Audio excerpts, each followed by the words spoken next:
It wasn't snowing yet, but the wind cut through my coat as if November knew something I didn't.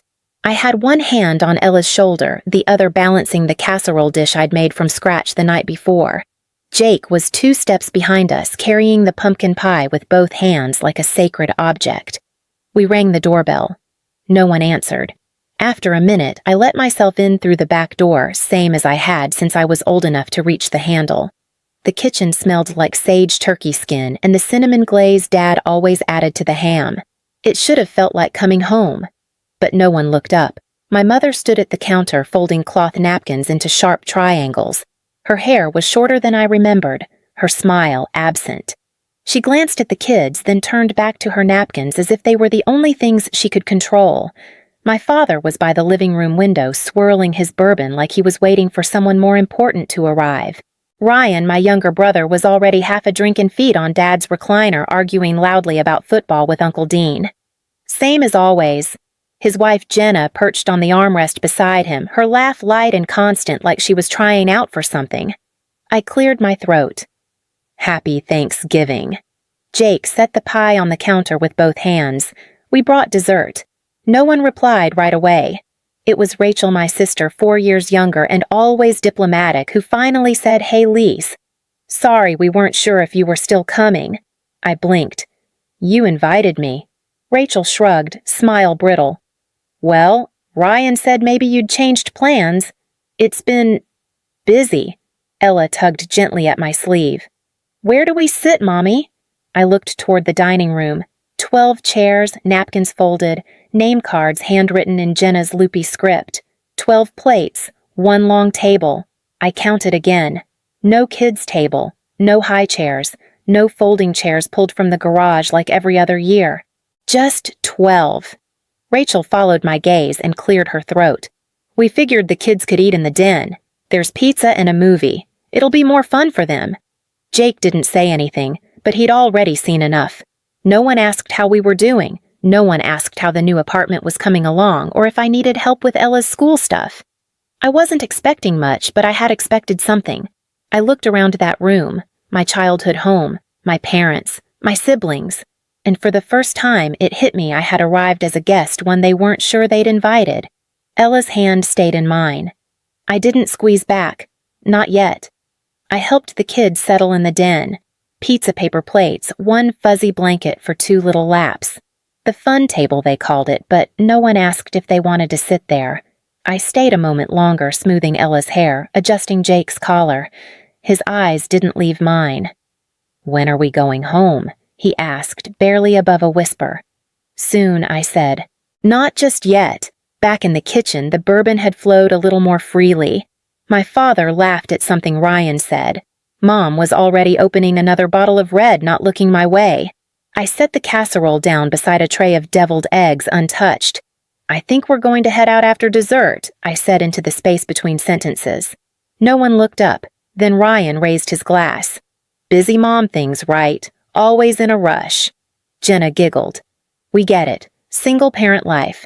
She said it like she'd never once needed help from anyone. She said it like I wasn't standing 3 feet away. I straightened my spine. My voice didn't shake, but it landed quiet. "Actually, I need to share something." That got their attention. Jenna's smile froze. Rachel set her wine down. "I'm pulling back," I said, "from everything. The tuition helped the electric bill for Mom's place, the extras." My father's face changed first, just a flicker, but it was there. That slight confusion, like someone had moved his things without asking. "I thought you wanted to," Rachel said soft. "I did." I nodded. "And I still care. But I can't carry everything anymore." Ryan snorted. Since when is splitting a water bill considered carrying anything? I looked at him. He hadn't paid his student loans in 10 years. My parents still covered his car insurance. But I didn't say it. "I'm doing what's best for me and the kids," I said instead. That's all. No one thanked me for what I had done. No one asked why now. My mother finally spoke. "We never asked you to." The silence after that wasn't awkward. It was final. I picked up Ella's sweater from the back of a chair and folded it under my arm. Jake met me at the hallway, pizza crust in hand. "Are we leaving?" I looked down the hall, past the coats, past the photos frames that hadn't changed in a decade. My face wasn't in any of them. Not yet, I said again. But something had already left. We drove home in near silence. The kids dozed in the back, their heads tilting toward each other, still smelling of buttered crust and cinnamon. The car was warm, but I cracked the window anyway. I needed the cold to stay awake. The apartment was quiet when we stepped in. Too quiet. The kind that used to feel lonely, but tonight it felt like breathing again. Jake dropped his shoes in the hallway, then doubled back to line them up neatly. I used to remind him. Now, he reminded himself. Ella climbed into my lap on the sofa without asking, her face pressed into my sweater, sticky from frosting and something unspoken. "Did we do something wrong?" she mumbled, voice muffled. I didn't answer right away. I smoothed her hair, counted the seconds between her breaths. "No, baby," I said finally. "We just don't always get to decide how others treat us, but we do get to decide what we keep close." She pulled back, looked at me serious. "Do we still love them?" The question didn't come with anger, just the kind of wonder that lives in children too young to understand grown-up disappointments. "I think love can stay," I said, "even if we don't visit as much." Jake had curled into the blanket next to us, quiet eyes open but far away. He hadn't asked for hugs in years, but he rested his head against my arm, and that was enough. We sat like that for a while. No TV, no background noise, just the rhythm of our own stillness. On the coffee table, I noticed the paper Ella had drawn on earlier that week, 3 stick figures holding hands under a crooked sun. She had written all our names in shaky purple marker, Jake, Ella, Mom. No grandparents, no cousins, no one missing, no one extra. I didn't add to it, I didn't correct it. I just reached for a magnet and pinned it on the fridge right where we'd see it every morning. Outside, the wind carried the last leaves across the pavement. Inside, we were exactly where we belonged. The first missed call came on Tuesday. Rachel, then 2 from my mother. 1 from an unknown number. I knew it was Dad. He never saved his own contact. I didn't answer. The voicemails started stacking up like unopened mail. Short ones clipped. No apologies. Just fragments of sentences that didn't know where to land. "Hey, Alyssa, just checking if you got home all right. The kids? Seemed okay. We're going through a bit of a thing with the house, nothing serious. Just, would be good to talk. Your father says hello." By Friday, Jenna had sent me a message through Instagram. Not even a text. "Hey, just a heads up, Ryan's in some trouble. Might be good for the family to meet. Let me know when you can come over." Not "how are you?" Not "we miss you." Just heads up. That night, I stood in the kitchen with my phone face down and the lights dimmed. Jake was asleep on the sofa, a library book falling from his chest. Ella was humming to herself in the bathtub, replaying her favorite song from memory. I leaned against the counter watching the red notification light pulse like a heartbeat. I didn't press play. I didn't need to. They weren't reaching out because they remembered my worth. They were reaching out because something cracked. The next day, Rachel showed up. She didn't call ahead, just knocked holding a paper bag of donuts like we were still in college, like this was still Saturday morning brunch before the world got complicated. She looked tired, lipstick undone, eyes darting. "Can I come in?" she asked. I stepped aside. She didn't sit right away, just hovered by the counter fiddling with a mug that didn't need washing.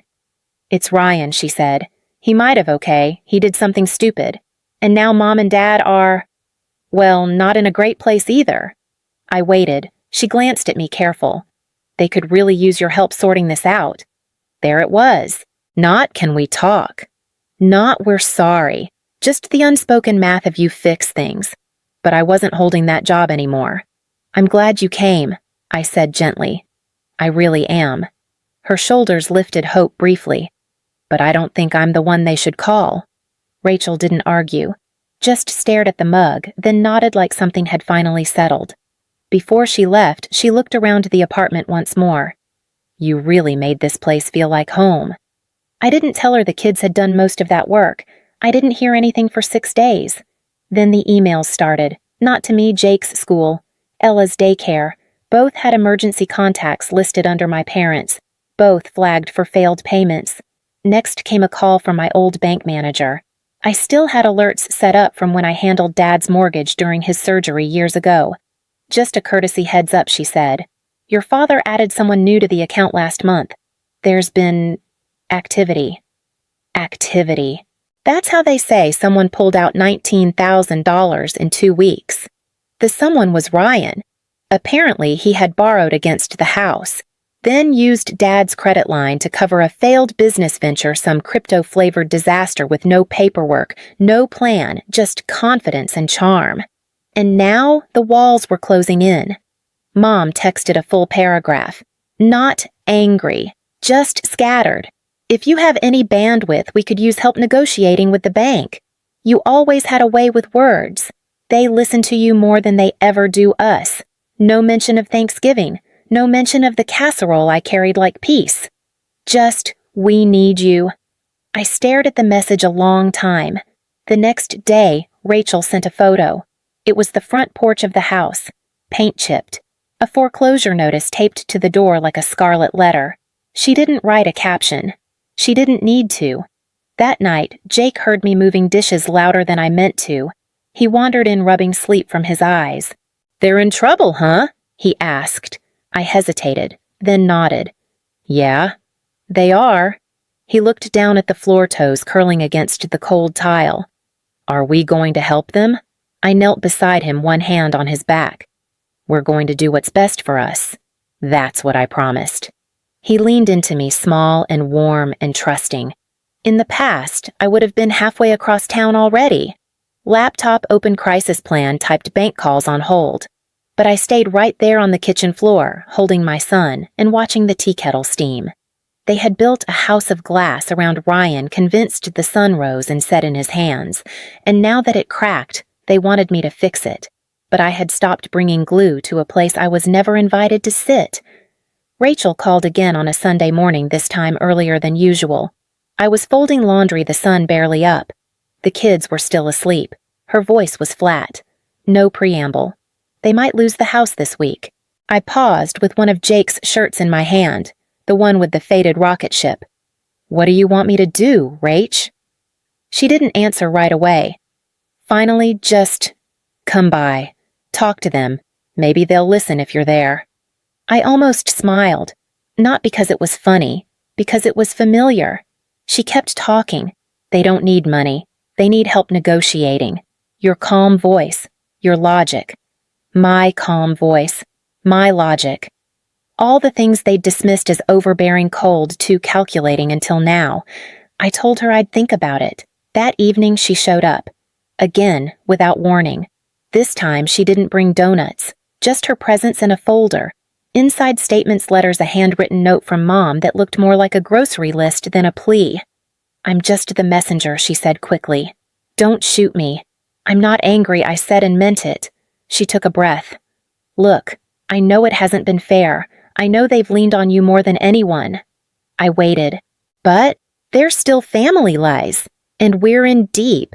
You know how bad it looks if the house goes under. The neighbors talk, the church talks." There it was. The real reason. Not fear of losing shelter. Fear of losing face. Rachel looked at me, searching for the old rhythm between us. "You always kept the peace." I folded the folder shut gently. "I'm not angry," I repeated. "But I'm done being useful only when it hurts me." Rachel didn't argue. Not really, but her voice shifted. "So that's it," she said, too light. "You're just out." It wasn't said with cruelty, but it wasn't said with care either. "I'm not out," I replied. "I just stopped showing up where I'm unwelcome." She stood there for a moment, shoulders tight, then picked up the folder and left it on the counter anyway, just in case she murmured. I didn't walk her to the door. Later that night, I found Ella asleep in my bed, curled into the blankets like a secret. I didn't move her. I just lay beside her and watched the moon through the blinds, quiet as snow. The next time the doorbell rang, it was my father. I hadn't seen him in person since Thanksgiving. He looked older than I remembered, thinner, the kind of tired that no sleep could cure. He held his hat in his hands like a schoolboy. Said my name once quiet. Can I come in? I didn't answer. I just stepped aside. He didn't sit. He paced a little, looked at the family photos on the hallway wall, Jake's science fair Ella in her Halloween astronaut suit. You've done well, he said. I waited. He sighed. Your brother... He wasn't ready. We didn't see it. I let the silence hang. Let him taste it. He glanced at me. Your mother wanted to come, but she's embarrassed. I offered not unkindly. He didn't deny it. We never meant to shut you out, he said. It just got complicated. Your choices made things harder. Ah, your choices. The familiar refrain. The decisions I made to protect myself now dressed up as burdens they never chose to carry. I didn't come here to argue, he added quickly. Just to ask. If there's anything at all you could do to help us hold things together. I looked at him. Really looked. This man had raised me, taught me to change tires, balance checkbooks, shake hands firmly, but not once had he taught me how to ask for help without cloaking it in pride. You built a system, I said slowly, where I didn't belong unless I was useful. And now you want me back, not because you miss me, because the system failed. He opened his mouth, closed it. I stepped closer, not to comfort, but to be clear. I was there, I said. Every holiday, every bill, every meltdown. You just didn't see me. He didn't speak. I was there, I repeated. You just saw easier when I was gone. The silence that followed was different than all the others. He didn't try to fill it. When he finally left, he didn't take the folder Rachel left behind. He didn't say goodbye. Just nodded and closed the door behind him. I stood there for a while. Then I turned off the porch light. Winter came quiet that year. The holidays passed with fewer calls. No invitations, no forwarded group texts. The silence wasn't harsh, it was deliberate. I didn't decorate much. Just a few lights around the window and a small tree Jake and Ella picked out themselves.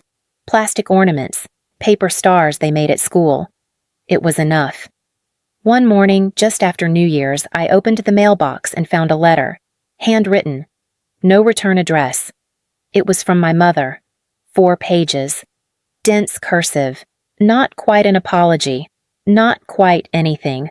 Mostly memories, vague regrets, and one line that stood out. We didn't mean to hurt you. We just didn't know where you fit anymore. I folded the letter back into its envelope and placed it in the drawer beside the scissors and spare batteries. I didn't throw it away. I just didn't read it again. A week later, Jake asked if we could finally change the hallway wall. What do you mean, I asked. He pointed at the old photos. The ones from years ago, school plays, birthdays, a few of me with my siblings when we still thought growing up meant growing together. We could make it just us now, he said. So we did. We took every frame down, wiped the dust, and started over. Alyssa, Jake, Ella, park picnics, library awards, Halloween astronauts. One photo showed the 3 of us on the couch, arms tangled, laughing at something only we knew. That one I printed large. I placed it in the hallway centered. No caption, no extra names. Just us. A few days later, Rachel texted. The house sold. Dad and Mom moved in with Ryan for now. It's a mess, but maybe it's better this way. I didn't respond. There was nothing left to clarify. That night after the kids went to sleep, I made tea and sat by the window. The porch light was still off. I watched the street stay quiet. I watched nothing happen. And for the first time in years, I didn't brace for the next knock. I didn't explain myself. I didn't leave a forwarding address. If you've ever had to rebuild your story without telling anyone why, just leave a light off. We'll understand.